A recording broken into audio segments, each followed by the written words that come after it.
আমরা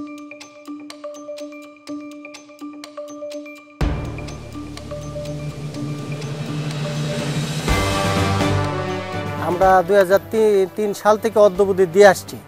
তো এই গ্রামে যে ফেতরা জাকাতে যে 8টা খাত ধর্মীয় দৃষ্টিকোণ থেকে, এই খাতের ভিত্তিতে আমাদের গ্রামে ফেতরা দেওয়ার মতো লোক আমরা খুঁজে পাচ্ছি না। গরিবের হক যেটা ফেতরা টাকা, জাকাতের টাকা 100-200 করে টাকা দিতাম। 100-200 টাকা করে কেউ একদিনের বাজার কিনতে পারতো, এর বেশি কিছু করতে পারতো না।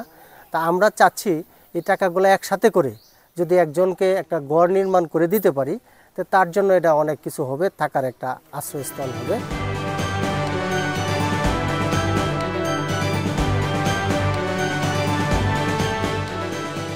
সেই লক্ষ্যে 2003 সাল থেকে আমরা 80টারও উপরে ঘর নির্মাণ করে দিয়েছি এবং কয়েকজনকে আমরা ঠেলাগাড়ি, রিক্সা, যারা শারীরিকভাবে সক্ষম তাদেরকে আমরা রিক্সা ক্রয় করে দিয়েছি। তারা যাতে রিক্সা তারা এই পরিবহনের মাধ্যমে তাদের সংসার চালাইতে পারে।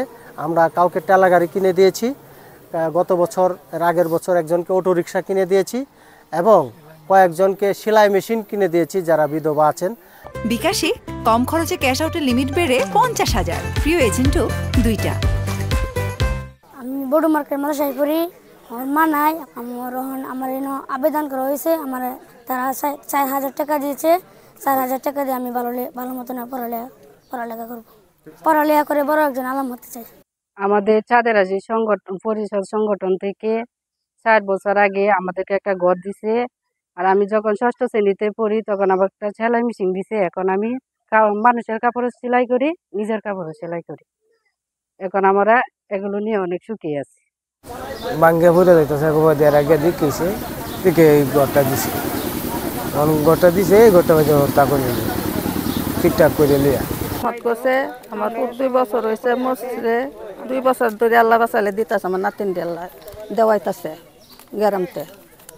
আমি ব্যবসা করার জন্য একটা গাড়ির লাগিন মানে ওর কাছে আবেদন করছি। মানে গাড়ি লেগে চলতে পারি না, তো টাকার অভাব, গাড়ি কিনতে পারি না। ওনারা আমার গাড়ি কেনার জন্য 10,000 টাকা দিচ্ছে।